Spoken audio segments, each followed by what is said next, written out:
mic test. If you guys are in the chat, let's take this time to tell me if you can hear me already.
Might have cut the music off a little bit too early.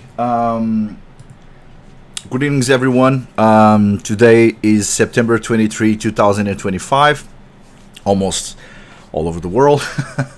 And this is the Evan Studios Weekly Podcast number 23. Thank you, Soul Survivor. I tried to do a mic check while the songs were playing, and I'm pretty sure that at the time no one answered in the chat, and I was like, okay, I'm probably gonna have to, either the microphone is not working or I'm gonna have to do another mic check. But thankfully, Soul Survivor saved us from that. What's up, everybody? Welcome to the Evan Studios Weekly Podcast. I want to say hi to everyone in the chat. Morgan with a different nickname. Morgan is here. Soul Survivor is here. It's good to see you guys.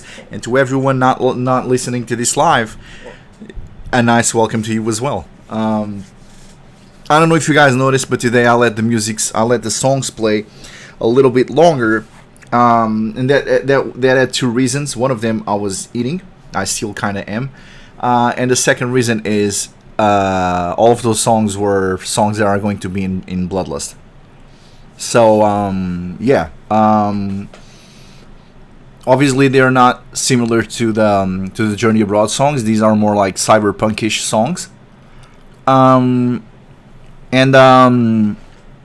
they're going to help set the mood for Bloodlust. So today we're going to be. I have no idea what we're going to be talking about today. I had the feeling we will be talking more about Bloodlust, but as usual, I'm probably just going to come up with some stuff to talk about. Obviously, if you guys have questions and whatnot, it always helps in the participation. But yeah, let's talk about things in general. First of all, for Bloodlust, actually, let's just talk a little bit about the podcast first. Yesterday, I tried to do the podcast at the same time as today. I couldn't, and I decided to move the podcast for Thursdays. I think this is like the second change. Initially, we started doing the podcast on Fridays, but obviously Fridays, everybody wants to go out. Everybody wants to relax at the end of a work week, and not a lot of people would be able to participate in the podcast. So we decided to switch it to Wednesdays, which is kind of like in the middle of the week. But the problem with Wednesdays is I have to go pick up my girlfriend from work on Wednesdays because her father needs a car. And I've been stuck in traffic multiple times. Yesterday was another one of those times, and mostly because Lisbon is an old-ass city, like most cities in Europe. And basically, Lisbon roads are absolutely garbage. And we have two massive soccer teams in Lisbon that they're 5-minute distance by car, both stadiums. And whenever one of them plays at home and it's a big game like Champions League or Europa League or it's a derby or whatever, basically Lisbon becomes impossible to fucking traverse. You just can't drive in Lisbon when one of those teams plays, because there's hundreds of thousands of people trying to get to the stadium, plus the already chaotic Lisbon traffic that we already have in those avenues. So yeah, Wednesday is a horrible time. I have to switch it to Thursday because it's like the third time that I get stuck in traffic, and I can't just ask the the city teams to not play on Wednesdays. So yeah, usually on Thursdays we don't have Champions League and we don't have Europa League, and I don't have to go pick up my girlfriend from work to begin with. So that's not an issue. So yeah, we have decided to switch the podcast for Thursdays. Another thing that I wanted to talk about was mostly about Bloodlust. Yesterday, since I wasn't able to do the podcast, I ended up deciding to do what people have been requesting me to do for a while now, which was post a few spoilers for Bloodlust. And of course, for people that have been following the podcast, some of those spoilers were already people had already seen a few of them, even if they weren't finished. And basically, we ended up releasing most of the previews that we have. But also, it's important to notice why we are not yet where we wanted to be in terms of drawings, because in terms of the coding and whatnot, Bloodlust is not as far behind as we should be at this point. We are, but when working in the game, there's basically two lines that we need to match, and I'm going to kind of draw this graph. It's not going to be very pretty, but this kind of gives you an idea of why we decided to work on. This will give you an idea on why we decided to work on Journey Abroad. And it will also explain something about timelines and deadlines and whatever. So let me just try to. What the heck is this? That's not what I wanted to make. Please ignore that. Here we go. Now, hopefully, we should be able to place paint here if I find it. Okay, why can't I see paint here? Here we go. Beautiful. Almost looks like not garbage. Whatever. Let me just close this a little bit more. Well, you know what? Doesn't matter. It works for whatever I'm trying to paint. So let's call this Journey Abroad, and let's pretend that this is Bloodlust. And this is like these are development lines. Okay, let's pretend that these are development lines. These are months. Let's go January, February, March, whatever, April. Doesn't matter. Here's what happens when we're working on a game. So Bloodlust is obviously a continuation of Fleeting Iris, right? Fleeting Iris is now the artists are creating Bloodlust. It's kind of like a continuation of. It's kind of like the continuation. I say kind of like because Bloodlust is not the direct continuation of Fleeting Iris. It's in the same universe. It has a lot of cameos, but it isn't like a direct consequence or a sequel to the game. They all just play out in the same universe, and in the end, when we create the final game, you will see how they are all connected. Okay, so side by side, there's basically two things that work, which is not two things, it's a billion things here. Let's say that this is music, this is map mating, this is story writing, this is event creation, etc, etc. There's basically a lot of things that we need to work on when developing a game. There's a lot of factors for when developing a game. So we like to divide these by teams. So basically we have a creation team, which is me and Isaac. And for Bloodlust, we have the CG team, or the drawing team, which is Muku and Tiger Lila, right?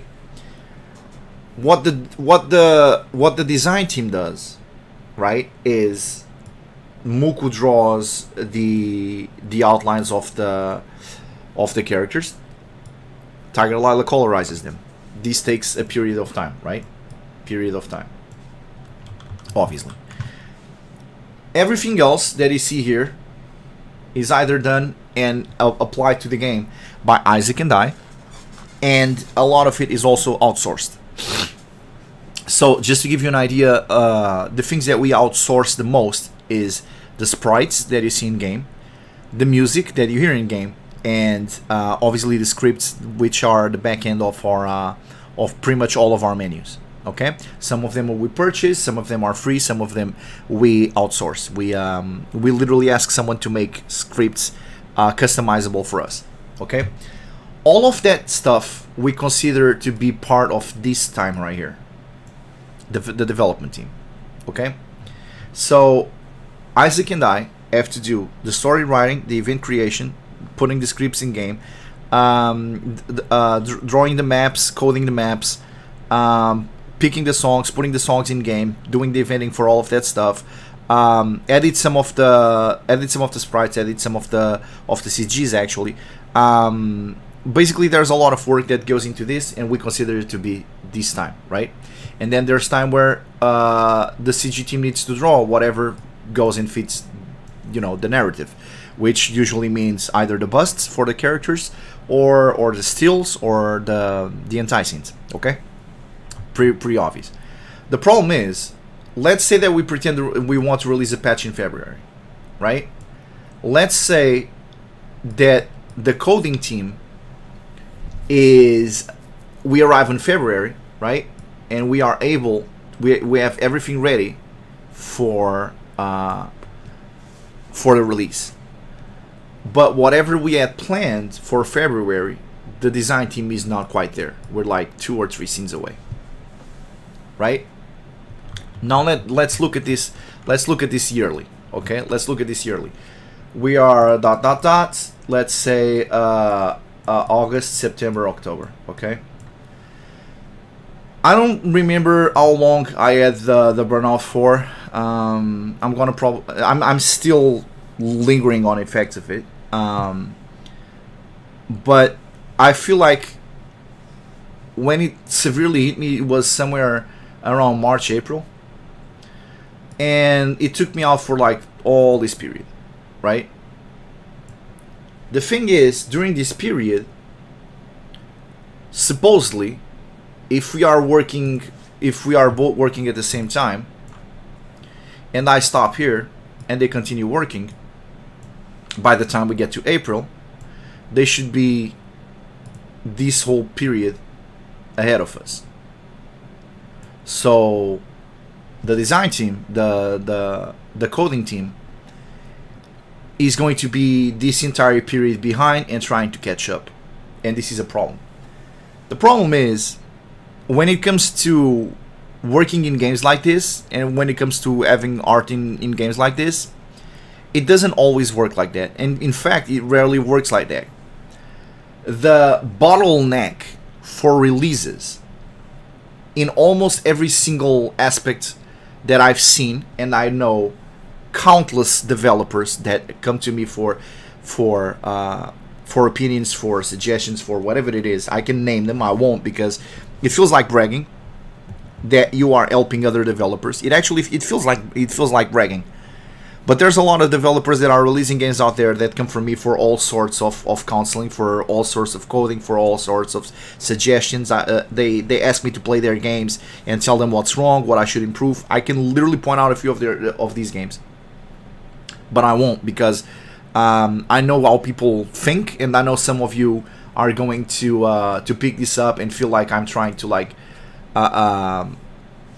denigrate someone or trying to make myself look better than it is, but it's not.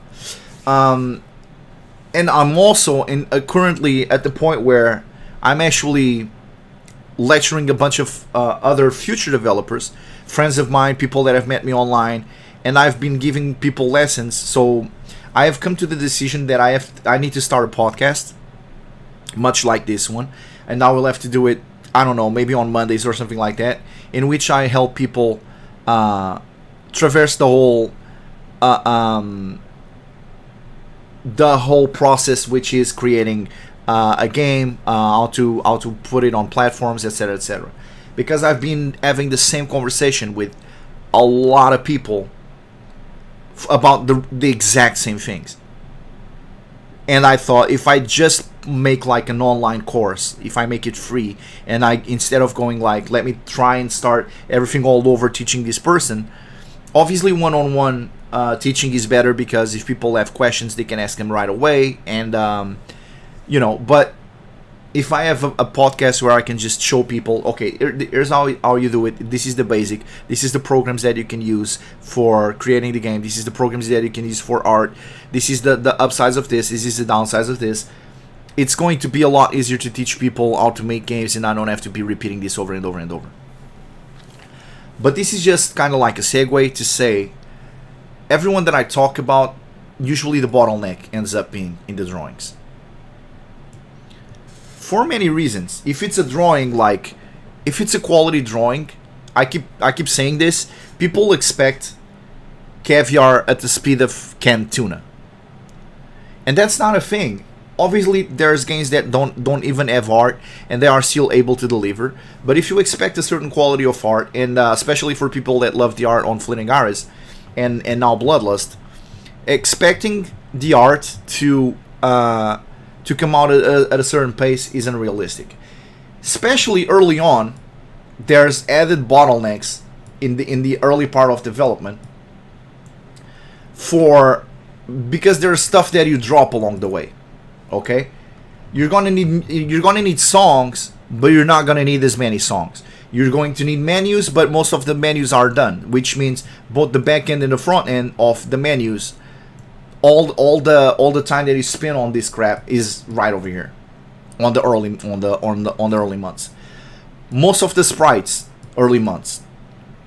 The big bulk of sprites all happens here. The big bulk of creating the maps, coding the maps, creating the base, especially now that we moved from RPG Maker VX6 to RPG Maker MV. There's a lot of work that was already done for Fleeting Hours that we wouldn't have to do if we kept using RPG Maker VX6, and that we didn't have to do when we started doing Fleeting Aries IF that we had to do now. So basically, there's a lot of work that is just it takes mostly part during the early months of developing. Okay, the good thing about this is whatever we're creating for Journey Abroad and vice versa with Bloodlust, a lot of it is interchangeable. A lot of what we do for one ends up being useful for the other. Okay, so that speeds up the process. But this is just mostly talking about the process and the time it takes to create these things. Okay, it's just so you guys can understand what we are going through right now and why we feel like this is a now problem, and in the future it's going to be a lot more smooth sailing as we plan to do monthly patches. So regardless of all the bad stuff that happens, regardless of sickness, health, whatever it is, let's forget that for a second. Let's hope that's not a problem in the future, or at least not in the amounts that we had in the past. Now, a lot of this is dropped, from songs to maps to scripting to a lot of this is just it's just like a bottleneck over here. Now, during this period, the drawing team also has their own bottleneck, and their bottleneck here is they need to create the busts. And they need to create the images for the menus for when we have, let's say that we have a main menu and we have like the bust for their characters there. For Fleeting Aries, we will literally just use a bigger version of the bust. But Bloodlust, obviously, we have higher standards for what we want to use in the game, and obviously you can see those higher standards if you tried Journey Abroad. You can tell that, I mean, if you play especially earlier versions or even still the early game of Fleeting Aries, you will realize that the quality of the game in almost every single aspect, from the quality of the songs, from the quality of the dialogue, from the quality of the maps, the lighting, the scripts, everything that you see in the game, everything looks a lot more rough and a lot more unprofessional in Fleeting Aries than it does, for instance, on Fleeting Aries IF, and especially now in Journey Abroad. It doesn't even feel like it was a game created by the same team. And obviously, we have the same standards for Bloodlust, which is the highest standards that we can have to our current quality, so we expect different things. So obviously, for Bloodlust, we're going to have very specific menu images that are used only in that menu, etc., etc. We are drawing the fighters. We already have a very basic version of Eve and Jazz. I think I showed that to you guys. If I didn't, please tell me in the chat. I will show you guys more or less what we have in terms of like animated battlers, and all of that stuff takes away from time that ultimately will be spent doing CGs, custom graphics, or anti-scenes, if you guys prefer to use that term. And obviously for the first version of the game, for Bloodlust, since it's the version that we are going to advertise, it's the version that we're going to send to our friend developers, it's the version that we're going to be advertising non-stop, it's the one that's going to be the public demo, we need to release something that it's catchy right from the start. So we can't just release a patch with like a couple scenes. We need something substantial, and we need something that when people play, people instantly get triggered. People instantly feel like, oh shit, I want to see more of this. I want to see these guys to thrive so that they can keep working on the game and they keep developing the game, because I really want to see this project come to fruition. I really want to see this project finished, and I want to play it.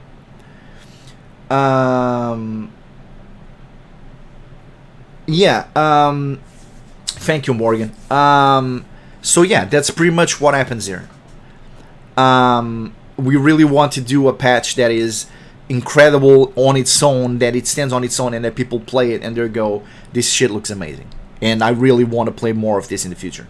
And that's the goal for Bloodlust. Now, I thought that by the time that I lost because of, you know, mental issues, let's put it like this, I don't, it's not something that I currently feel negative talking about it. It happens to everyone. My problem was probably not just admit this earlier or try to like noticed this creeping on me earlier, but whatever. It is what it is. I thought that we will lose a lot of track, and then we will have to play catch up with the drawing team. But the same way you guys sometimes have unrealistic expectations of us, we all have unrealistic expectations of ourselves and each other. And a lot of the delays that were created in Evan Studios were never because we were being lazy. It was because I thought that we will be faster than we are.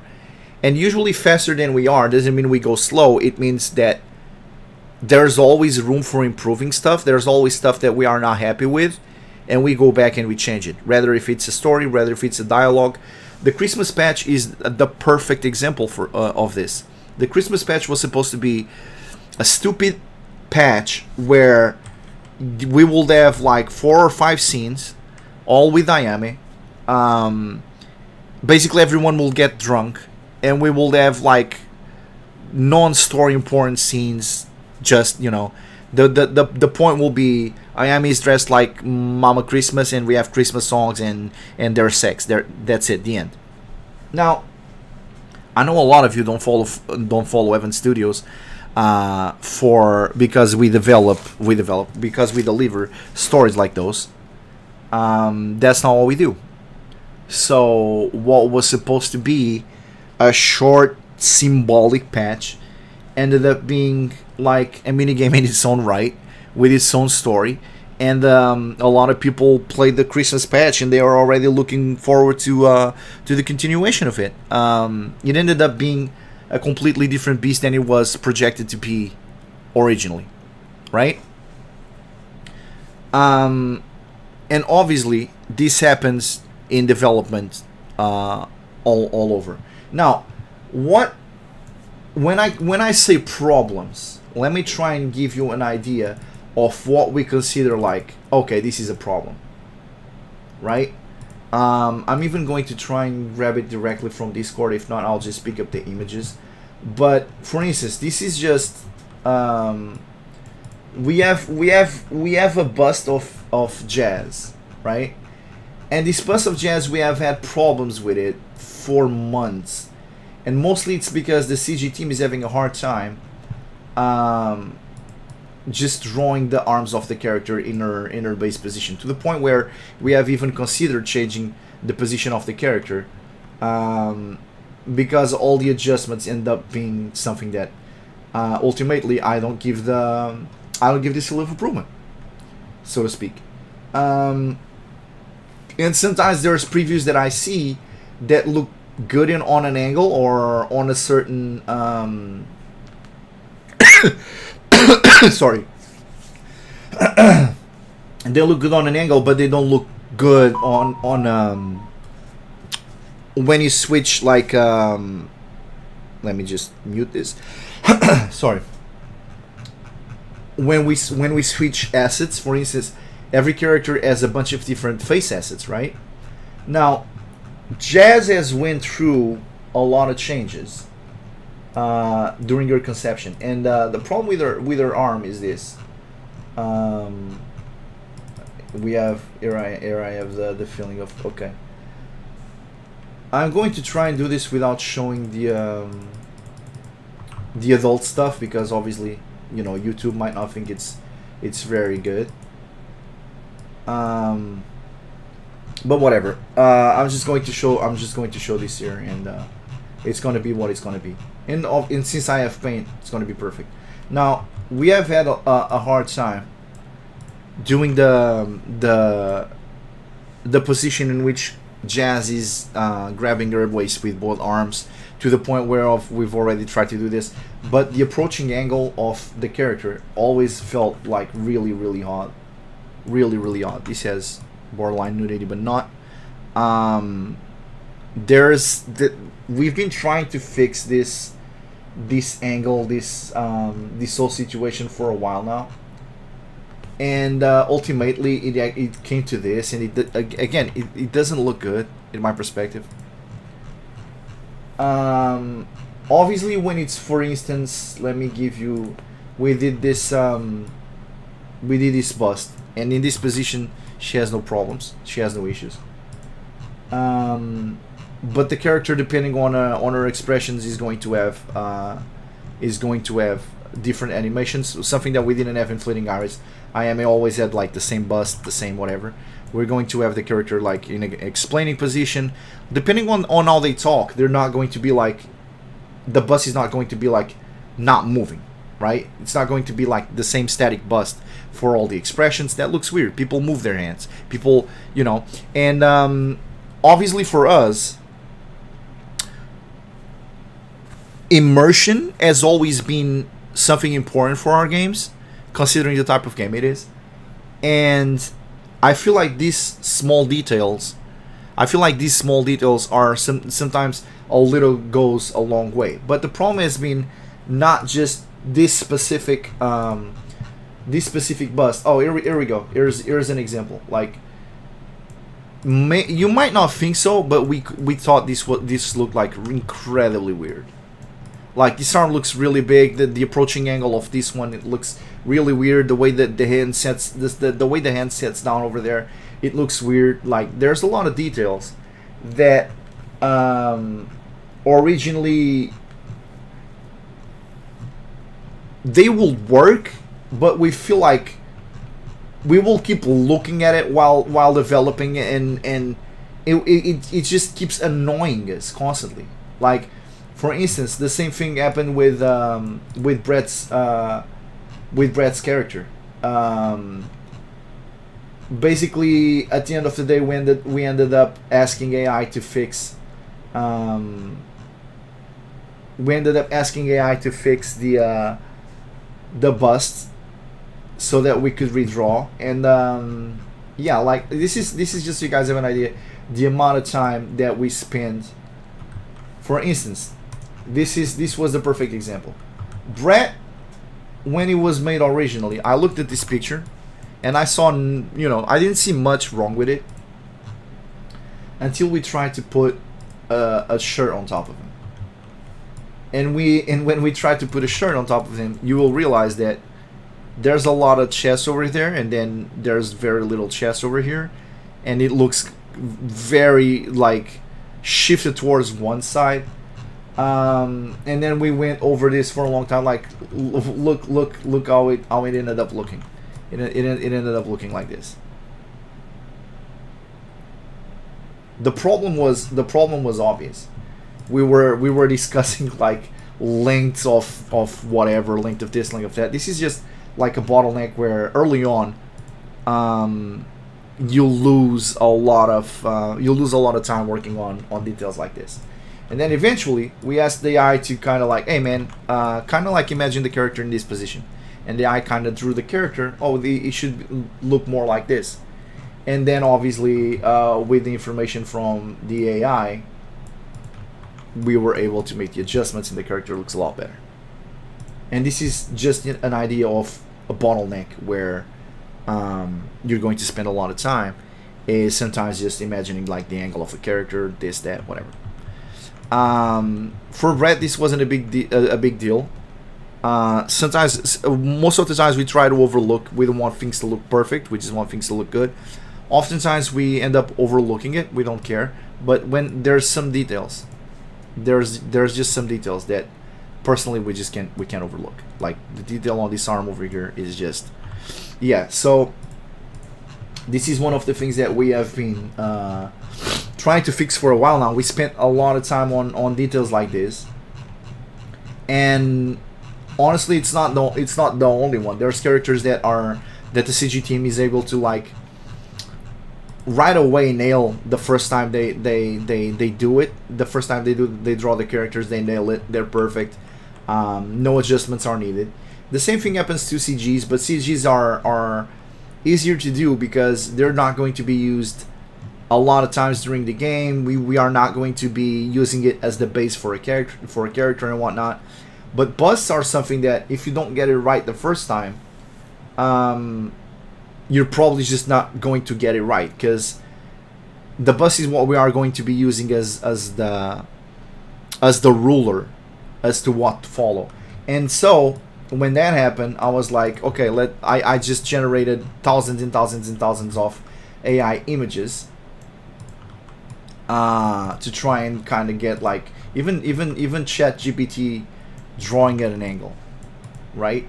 This is the type of stuff we even considered. Let me make sure that no nudity is there. We even considered doing a different hand approach. We like this one because it's kind of different, you know. But this is the type of stuff that we spend a lot of time on. That that basically is a bottleneck for CGs, because at the end of the day, the anti-scenes is what people are going to be considering like content. Is what people are going to be considering game. Is the anti-scenes, right? The problem is that this is not the only character where we have had some issues. For instance, this character is a perfect example. Let me go here on busts. Let me go here on busts. Open this right quick just to give you guys an idea. There's a certain character which is really important and is really important early on, which is the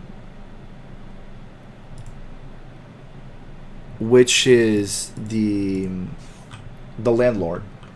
So the landlord, when seen close up on a certain expression, there doesn't seem to be anything wrong with him.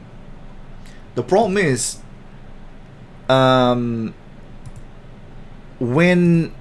we started doing other expressions and whatnot, we started seeing a little bit of we started seeing a few issues. And obviously in this case,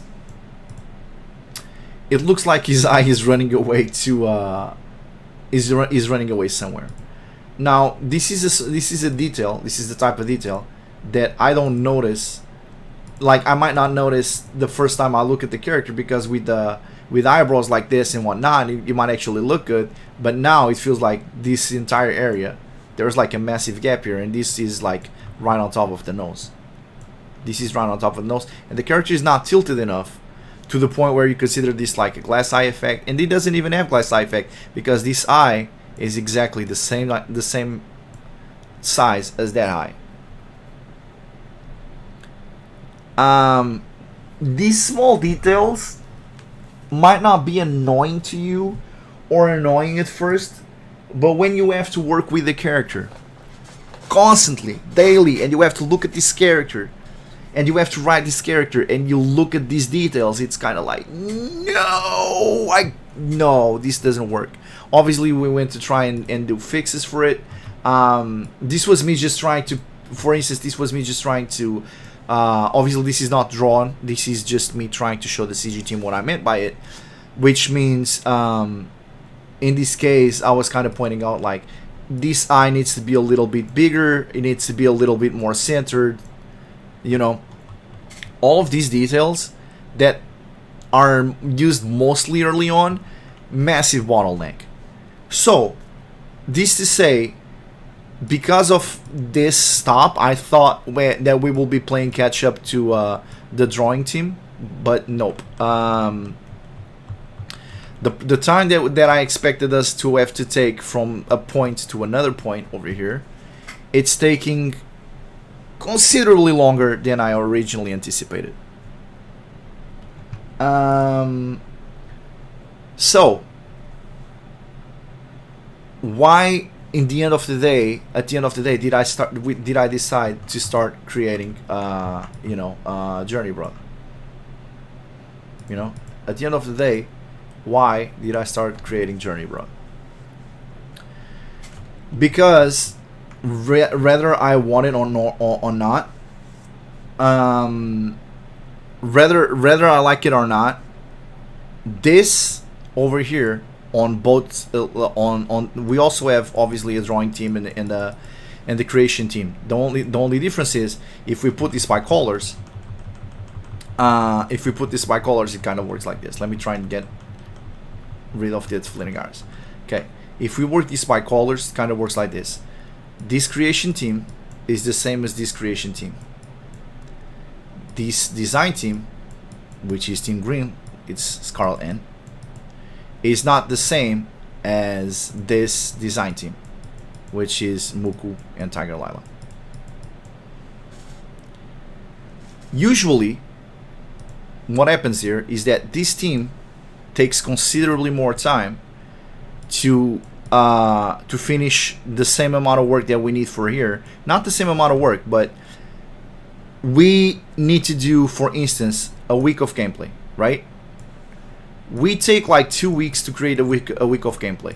This we're talking at this point, not when we're working on menus early on, not when we're working on the stuff that early on, like early on it should match up, because we also have a lot of stuff that we need to work on early on that we don't have to work later down the road. But they also have that, and it's the bus and whatnot that I just showed you guys, the bus, the menus, everything that they have to do, like, you know, early on. It's also like a bottleneck for them. But once we're set off, once we're off to the races, right, to create 1 week of gameplay that has like 4 enticings, it takes them a whole month, right? So if we want 6-7 scenes, realistically, it's going to take them 2 months. The problem is, to create this amount of time in game, it takes us 3 to 4 weeks. So 1 month. We can do this patch, this team can do this patch in 1 month. And then we have to wait for this to be completed. In general, this is kind of like what happens. So what do we do with this period of time? And the goal is, while we are waiting for this to come out, we're going to be working on a different game.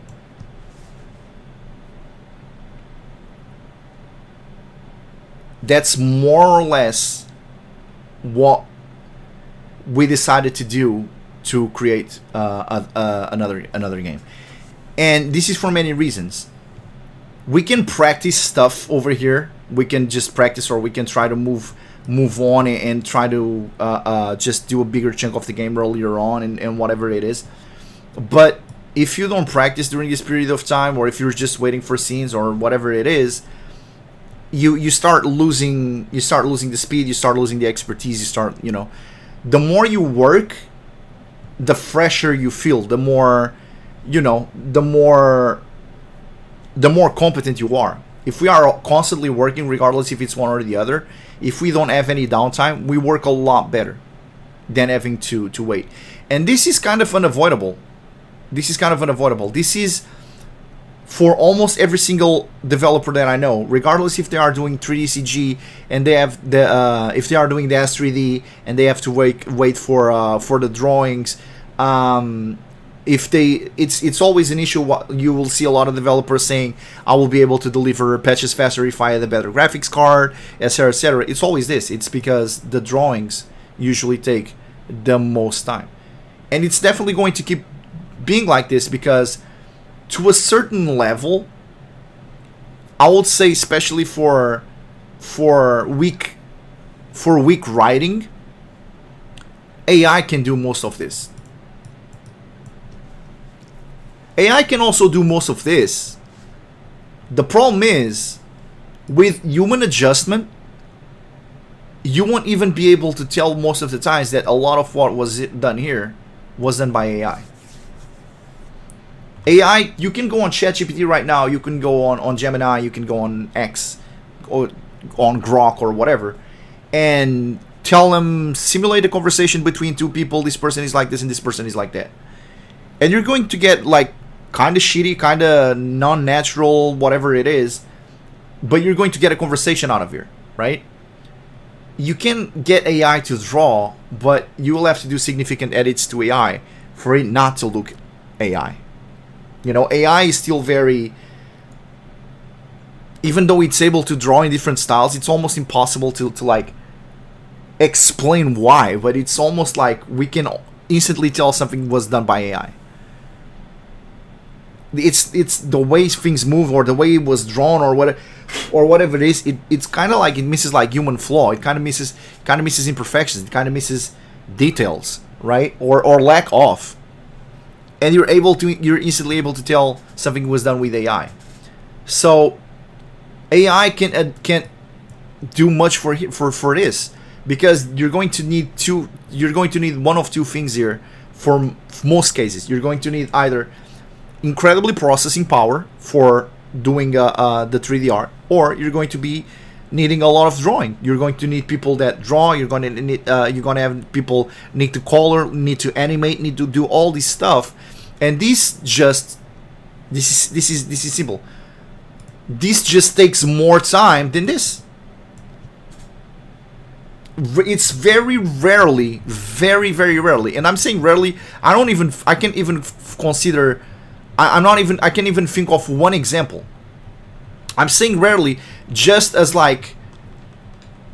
because I want I don't want to just because I don't want to talk in absolutes. But the thing is, this always takes more time than this. And I'm going to. This is the only reason why I'm saying rarely. It's because I don't want to say always, and I want to say absolutes.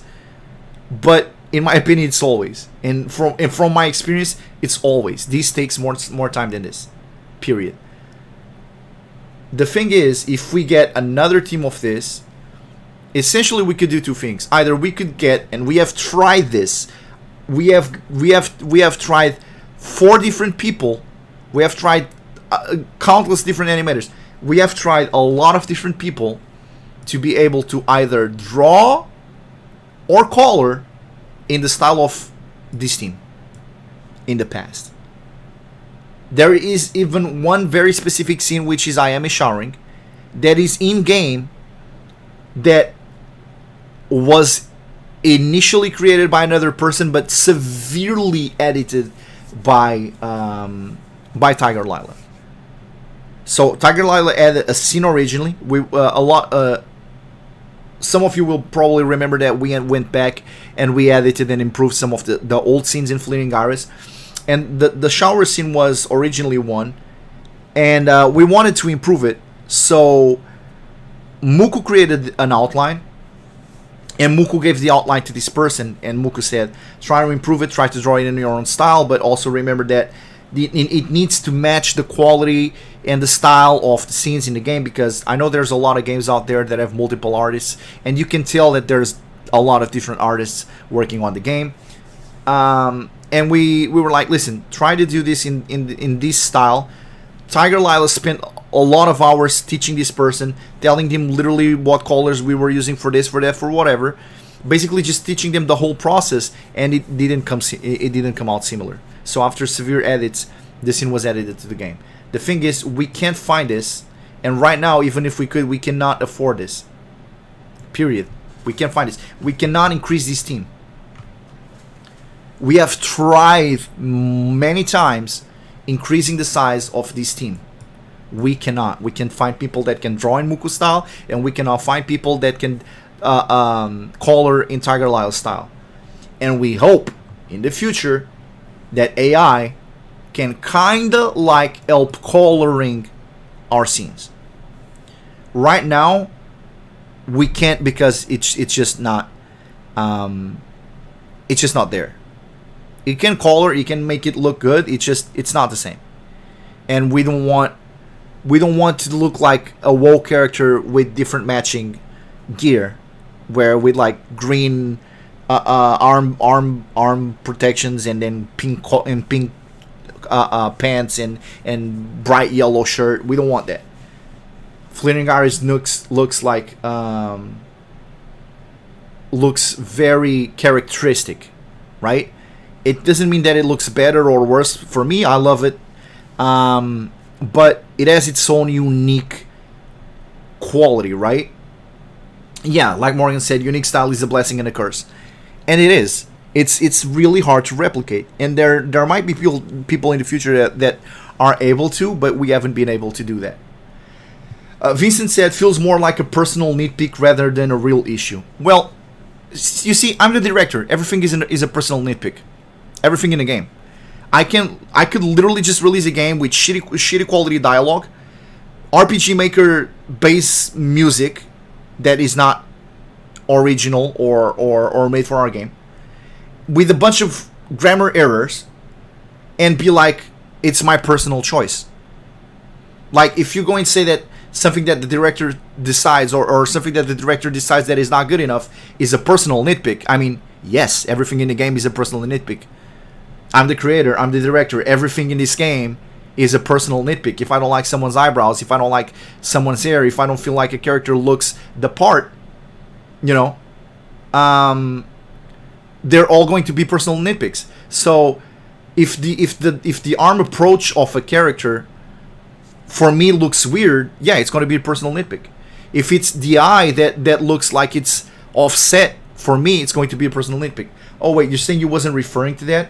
Sorry, my bad. It definitely felt like it fit what it fit the earlier dialogue. What were you referring to anyway?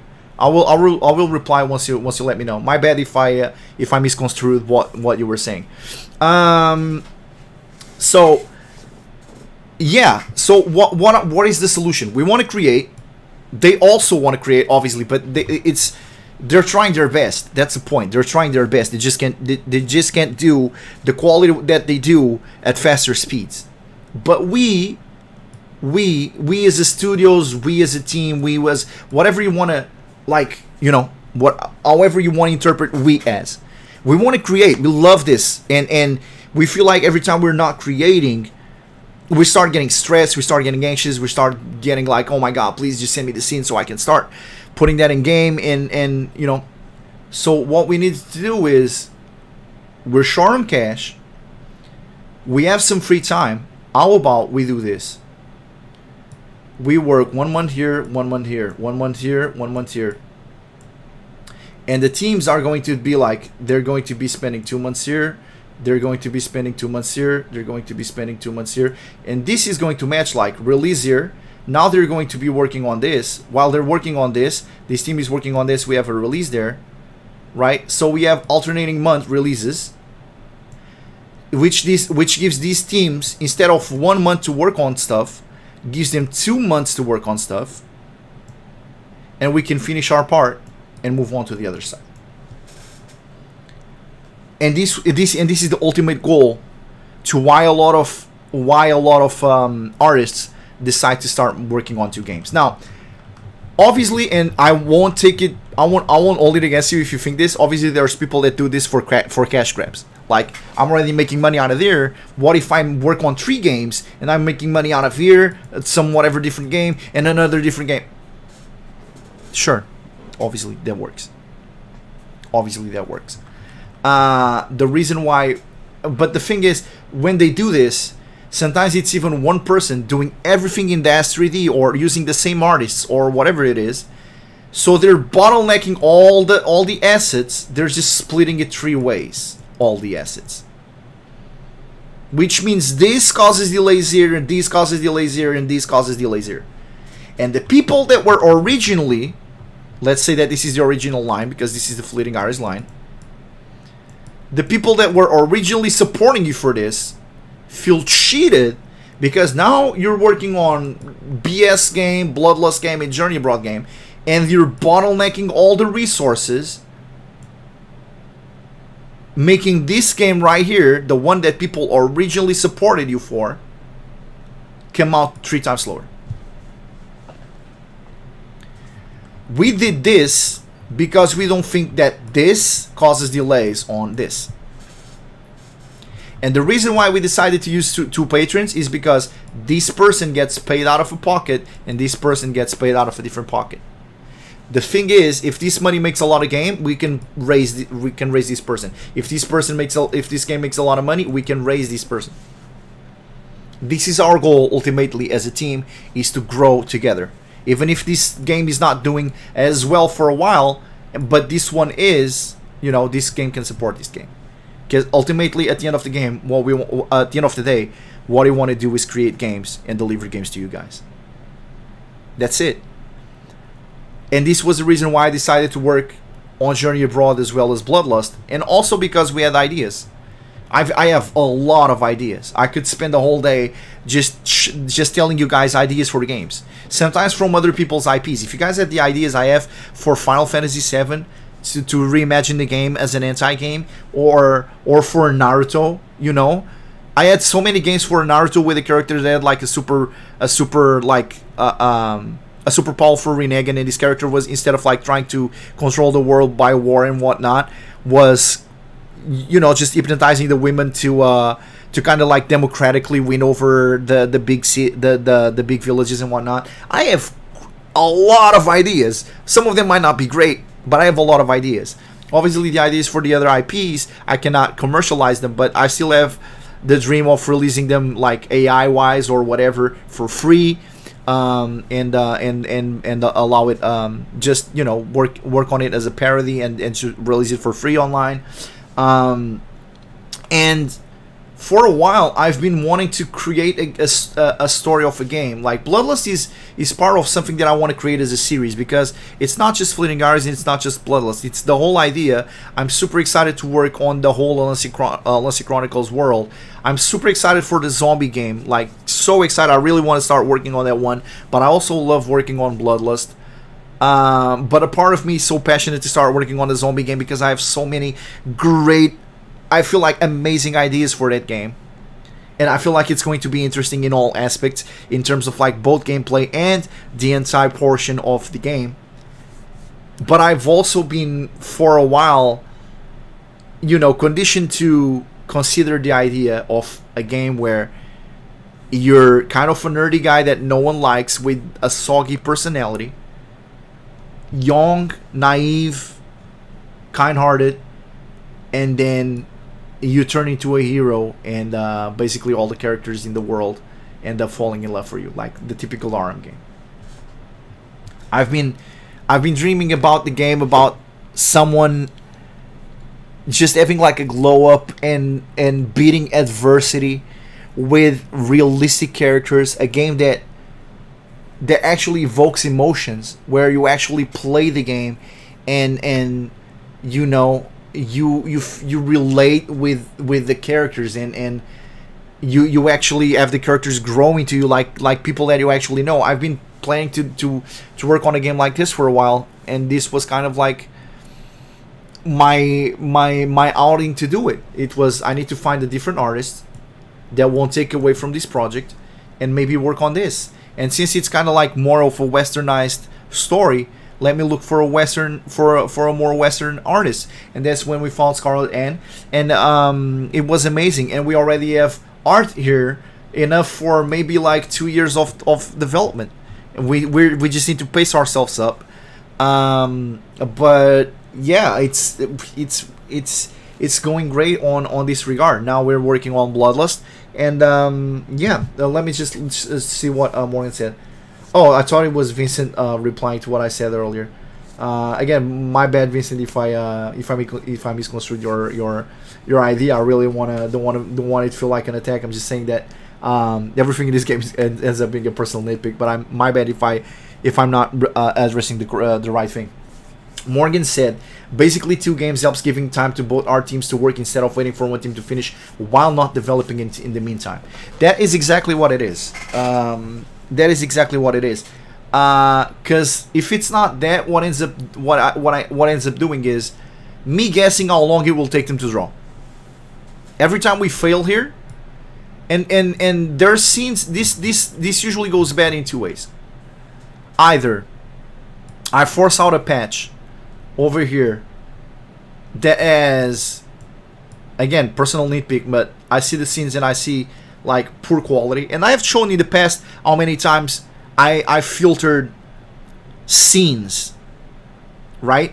There has been many times in the past where a scene was going to come out, and I was like, I don't like this, I don't like this, I don't like this, send it back. Obviously, this causes delays because I can only make an estimate. Usually, it takes them about 1 week to draw an entire scene. A full entire scene with animations, with expressions, with whatever it is, it usually takes 1 week to create one entire scene. In roughly, we have scenes that have taken 3 weeks. This happens. It's not common. But at the end of the day, if it's not this, we're just guessing. So what did we decide it was going to be our goal?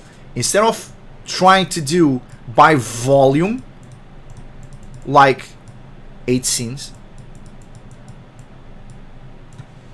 We are releasing by time. So let's do a little bit more. June, July, August, September, October, November, December, whatever. Blue being Bloodlust. So let's say they release here, right? We release here. That means that they now have, if I want to release at the end of March, right? They were already released in January. If I want to release now at the end of March, they now have the full month of February plus the first 3 weeks of March to create the patch for March. Meanwhile, we have already as soon as we receive the scenes, we are writing them, we are coding them into the game and whatever. So we are going to have this in terms of release here, and we are going to have the green team in terms of release here, right? The month we are releasing Journey Abroad, we are not annoying this team. They're basically just drawing. The team here is just drawing. And this month is the other way around. They are drawing for 3 weeks. And here we have this team drawing. They are always drawing every month. But instead of us waiting for them to release a certain amount of volume before we release, what we say is we are going to release regardless on the 31st. Or the 30th, or whatever, it's the final month of the final day of the month. Regardless of how much work we have until this day, we are going to release. Because in Fleeting Hours, we will always release in terms of like, it kind of work like anime. We will release at the end of like, what do they call it? Cliffhangers. Sorry. In Fleeting Hours, we will release almost every patch. There will be a cliffhanger, like, oh shit, what happens next patch? Usually, will be around Morgan or around Sato, which were the most story-rich routes, so to speak. But I remember working on a patch where the cliffhanger is when Ayami discovers who is her father. The cliffhanger where Robert discovers that the person he's in bed with is Fujiko and not Ayami. And I remember doing these cliffhangers and being like, oh my god, this is awesome. People are going to be excited for the next patch. It's not what we're going to do with Journey Abroad and Bloodlust. We are still going to try and create like cliffhangers because the stories they're not going to be linear, especially for Bloodlust, which is not just a regular story. There's the whole criminal aspect to it, and the gameplay, and you know, there's super spies and whatever. Obviously there's more elements that add to the plot. We're going to try and end on cliffhangers, but it doesn't matter. What we are going to try and do, especially for 2026, is making sure that every single month on the 31st there's a patch. So 31st January we're going to have Bloodlust, 31st February we're going to have Journey Abroad, and so on and so forth. The CG team is going to be having 2 months to work before patch. We are going to be working every month, and we will have to release a patch every month. 1 month for one game, 1 month for the other game, 1 month for the other game, 1 month for the other game. And the CG teams will have 2 months to work on basically every patch that they release. So basically, the goal is for you to get 6 patches of each game during a year. Will this be enough to release the games? I estimate that if we are able to keep the timing that we expect to keep on Bloodlust, we still don't have a planned ending for Journey Abroad. But I would say that we also don't want it to keep Journey Abroad around for too long. But for Bloodlust, I estimate that maybe mid-2027, like pre-summer 2027, we can have the ending of it. And then the next game is going to be a little bit shorter with the ideas that we have for it. It's going to be like a year. So let's say like summer 2028, we should have our third game released there. And then summer 2028, we will start working on the zombie game. And honestly, I don't know how long that one is going to go for, because oh man, I have so many good ideas for that. It's just the scenario is just so rich for ideas. A zombie apocalypse where you have to beware with humans and whatever groups you have, and romance and scavenging and base building and deciding who to side with and whatnot. Oh my god, the ideas are just it's just such a rich plot to work with. It's definitely a lot richer than Guy Goes to School. Obviously, there's a hidden plot for Journey Abroad that I don't want to spoil. I mean, obviously, you guys saw him. For those that play the game, you guys saw him having the nightmares and whatnot, so you kind of have an idea of that there's something else going on in the back. But yeah, this is kind of like how it goes for developing. I feel like I hope it was an interesting episode and you guys can understand when developers start deciding to work on multiple games. What you should be looking for is this game causing delays on the other game. Ultimately, at the end of the day, it's going to be up to the developer to work on whatever he wants. I've heard all sorts of reasoning behind working on multiple games. Like sometimes I get tired from working on that other game.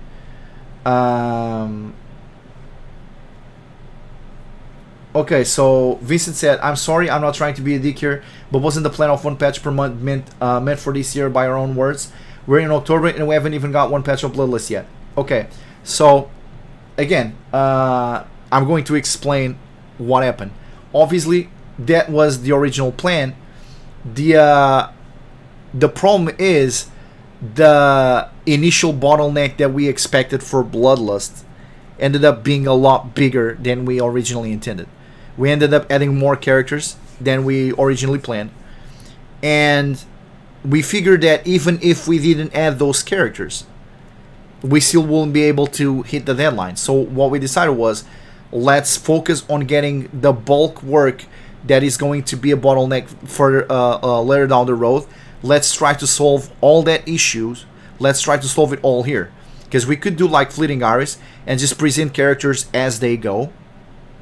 But what that will create is either delays down the road or patches where you will have like 1 or 2 scenes and we'll be like, no, but hey, there's 3 or 4 new characters and they're all important for the story. And from personal experience, nobody wants to see that shit. Those patches don't do well. So our goal was, since we need to work on Journey Abroad and this is going to be working on both games, let's focus on this, which is improving the speed that both games are going to be developed later down the road. Obviously, I had the issues that I had, the health issues that I had. Obviously, that caused like a huge delay. But ultimately, the decision was, let's get all the stuff that is going to be creating delays or that's going to be non-enticing or non-story down the road. Let's grab all those and spend all the time that we need to do on those right now. That was our decision, right? Obviously, I know what I said, but at the end of the day, things just don't always go the way you want things to go. That's pretty much it. Obviously, for anyone that has been following us and for everyone that has been, keeping up with the updates and whatnot, it doesn't mean that we haven't been working, and it doesn't mean that we haven't been delivering, but at the end of the day, I just decided to give the CG team more time to work on their stuff, and instead of making 2 or 3 days of Journey Abroad, I decided to make an entire week, and instead of making like a 2-day super fast patch for Bloodlust, I was like, listen, when we deliver this, we're going to deliver something substantial. We're going to be deliver a patch that is like a whole week of gameplay, where you get to meet the characters, where you get to meet most of the characters. There's literally like only a couple characters that you won't meet early on, but it's because it doesn't make sense. And because ultimately, and I hadn't planned this, I decided to create the younger versions of certain characters, because I thought it would add a lot to the story to add Eve's boyfriend, which at the time, again, Vincent, this is ultimately just changes, because Bloodlust wasn't supposed to be an NTR game like the focus. Eve will have like a romantic interest, someone that she likes, but at the end of the day, they wouldn't be dating, and the game wouldn't revolve around that. And for Jazz, she will have a roommate that she will have feelings for, because Jazz starts the game, thinking that she's a lesbian. and ultimately she will develop feelings for that character, but things will change and whatnot. But NTR was not the main focus on the game. The game has since been redrawn to the point where Eve has an actual boyfriend. He proposes to her. The gym teacher, which is an antagonist, is someone that is the best friend of Eve's boyfriend. They went all to school when they were young. You will be able to see scenes from when they were younger, and basically there were a lot of elements that were added to the game later down the road, and all of this, I can take all of the blame for this and say, yeah, we didn't release the things that we planned on release, and it's on me, and it's all on me. Sure, I can take the blame for this and say that it's all on me. But at the end of the day, my decision was solely based on two things. One, I was literally down for the count for 3 or 4 months. And two, I literally completely rewrote Bloodlust to be able to deliver something that our supporters wanted. And I know that because honestly, you don't understand the amount of like hate mail I get for working on NTR games. If I show you some of the PMs, and I think I already did this on a podcast, I showed like a dozen of them. But if I go and show you the amount of shit that I get on Discord, the amount of shit I get on X, of people telling me your company is failing but because you're working on NTR, your game is shit because it's NTR, NTR devs should die. The amount of shit that I got for working on NTR. And at the end of the day, I was like, listen, I could be rich and I'm not. I don't care about the money. I mean, money was never... I literally came from nothing. Money was never the ultimate goal for me. And usually what I tell people is, I love Elon. I actually find that Elon is a nice person, and I definitely feel like Elon is misinterpreted a lot of times. But Elon is a jackass. Like, I love Elon, but he's a man-child a lot of times. And he's the richest man in the world. The richest man in the world is a fucking man-child. Why are we still using money as the metric for value on anything? Value was never about monetary value. It's about something that is valuable to you. You know, and for me, you know, when the richest man in the world is a man-child, like, are you going to put value on him just because he's the richest man in the world? No. So I felt like this is, again, not a decision in my life that I'm going to make based on money. If the company fails, then it fails, but it's not going to fail because I didn't stay the course or because I didn't give the people what they wanted. And at the end of the day, I decided to give the people what they wanted. And I rewrote the game. I rewrote the game as an NTR focused game, and that causes delay. That creates more characters, changing the story, changes stuff, and yeah, at the end of the day, we weren't able to deliver. It might be because some stuff is taking longer to draw than originally expected.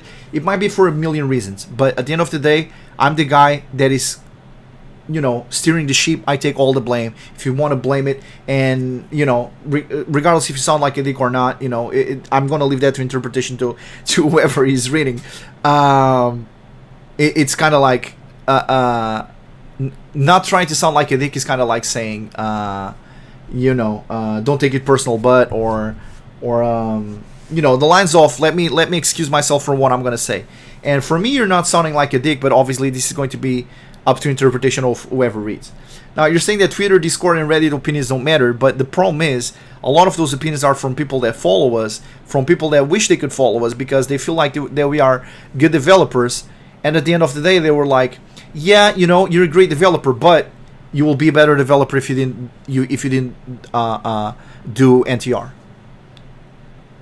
I've had people saying that I should make lovey-dovey one-on-one romance stories for a while, and that the support will be a lot bigger. And looking at all the metrics on freaking DL side and whatever it is, especially on China, which is the biggest spender on money on anti.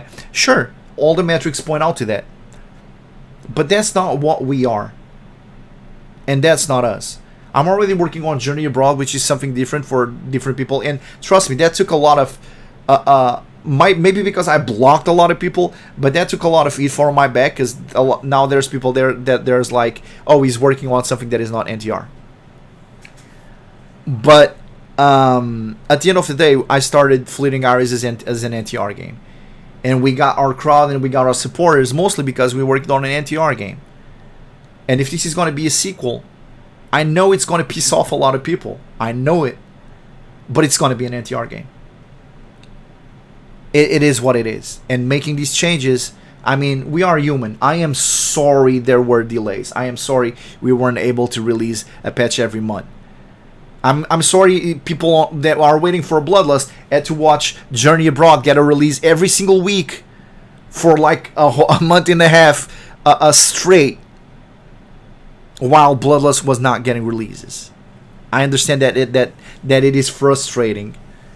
But it's not because I'm giving Journey Abroad more love than I'm giving Bloodlust. It's because I'm giving Bloodlust the time to be everything that I believe it can be. And I'm doing this by giving the CG team, I'm doing this by giving Muku and Tiger Lila enough time to do what they do best. And at the end of the day, I hope you understand. If you don't, take it out on me and not on them. That's all I can say. I think this is enough for today. We've been at this for a while. Soul Survivor said, really insightful, thanks. I'm glad you appreciate it. Morgan said, talking about cliffhangers, any roadmap for which routes are getting priority, or is it secret or done on the go? It's not going to be a secret, and a little bit is done on the go, because we also try to pay attention to the routes that the people like the most, and we try to deliver those a lot. You can look at the Melvin scenes in Fleeting Hours. We had to release one every week because it's the route that people enjoy the most. But priority, probably there's going to be two priorities.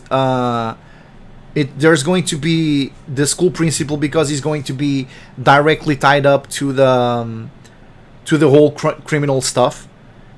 The gym teacher, because it's going to be directly tied to the emotional stuff, which is the NTR part of the NTR component of the game.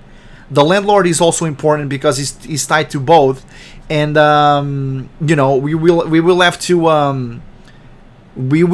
to it's not like Fleeting Hours where there was like a huge disconnect from routes, and I know that that's a thing in Fleeting Hours. But when I was making Fleeting Hours, the idea at the time, even if you don't agree with it now, the idea at the time was, let me try to create different fetishes and create something different for everyone.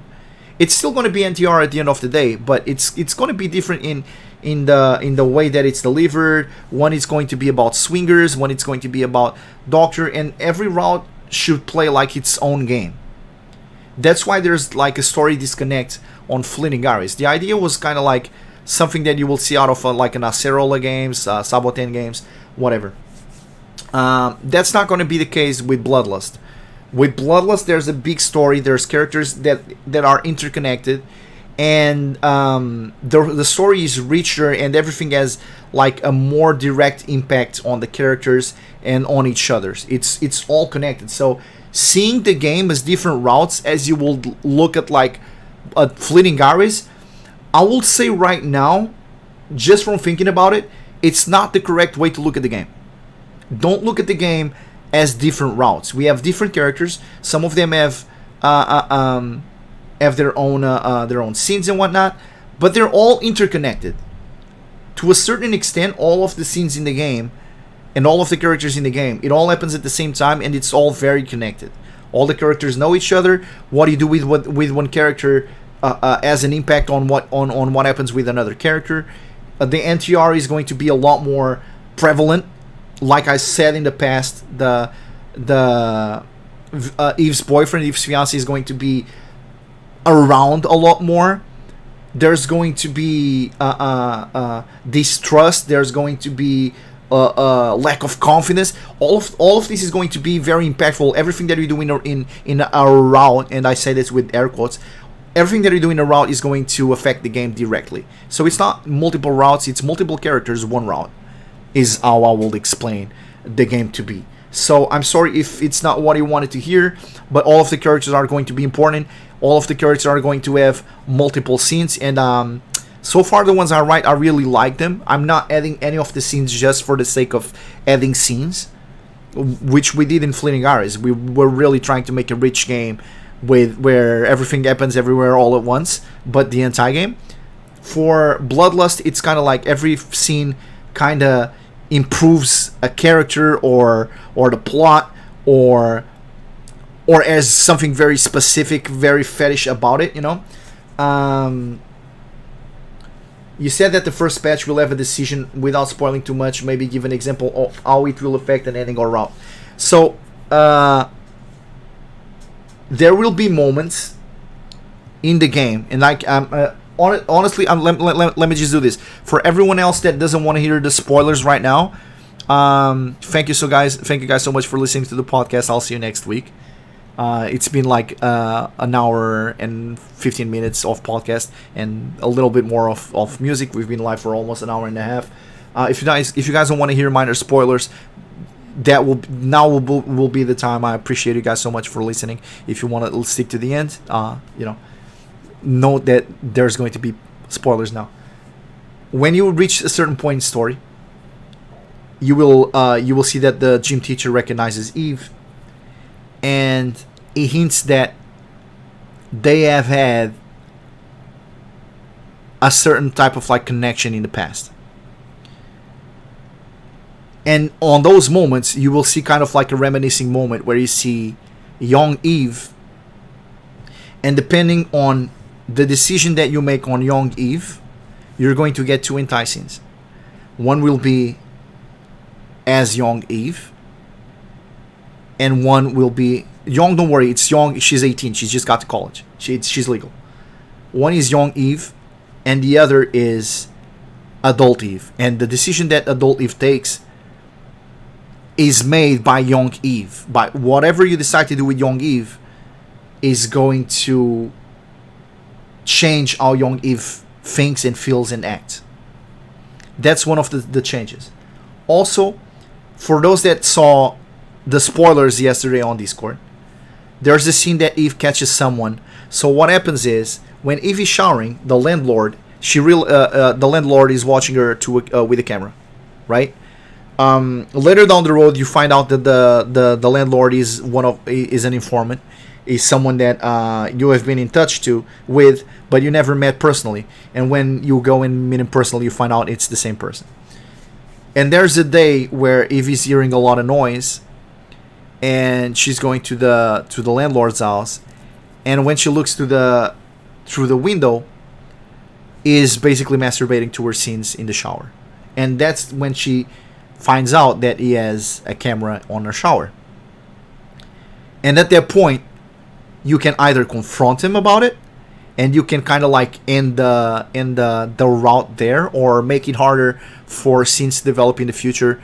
If you choose that, you're literally going to change the dialogue or the way that Eve sees the character, or you will be able to be like, this guy is a pervert, I can use this to my advantage, and Eve is going to kind of put like a show and whatever, and basically as the spy that she is, she's going to use her figure and whatnot to kind of seduce the character and get more stuff out of him than she would normally if she had like this stiff, stuck-up attitude towards him. And this is just some of the ideas, some of the things that you can decide to do early on that will change the outcome of the game later down the road.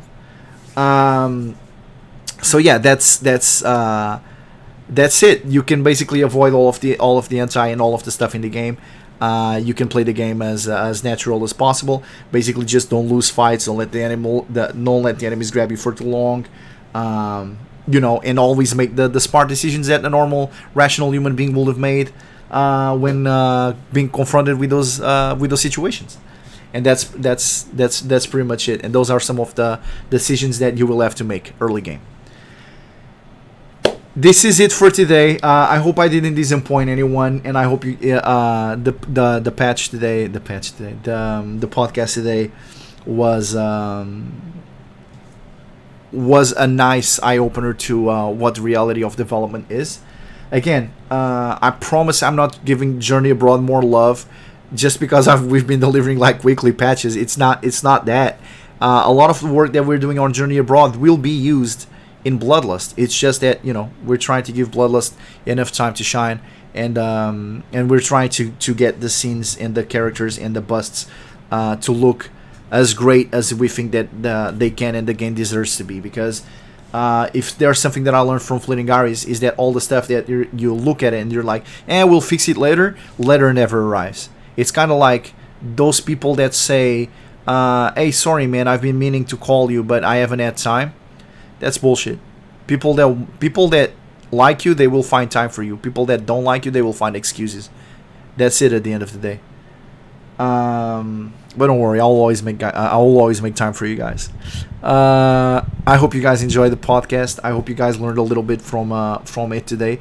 And sometimes just vocalizing this stuff also makes me realize stuff and learning something from you guys as well. I will always keep your opinions into account, and I will always try to do the best I can by you guys.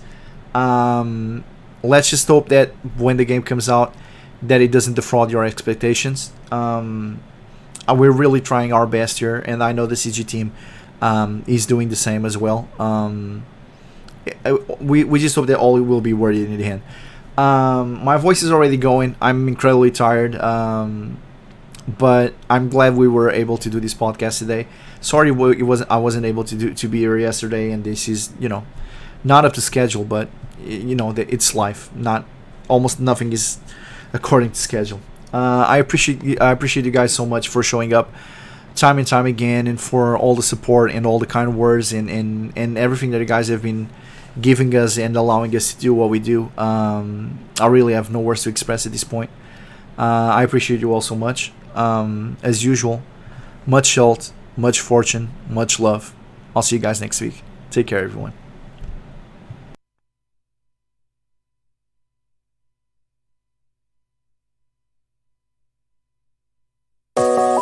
Okite, wakari, ne, boshita ta. Omoida shita no wa kimi no koto desu. Okite, wakari, ne, moku nata. Wasureta kunai no wa kimi no kao desu. Shodo ni wa osoku made あなたの声を聞きたいあなたの手をつなぎたい朝にはまだ寝坊して眠たい頭が空っぽになって頭が真っ白になって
知りたいんだもう分かって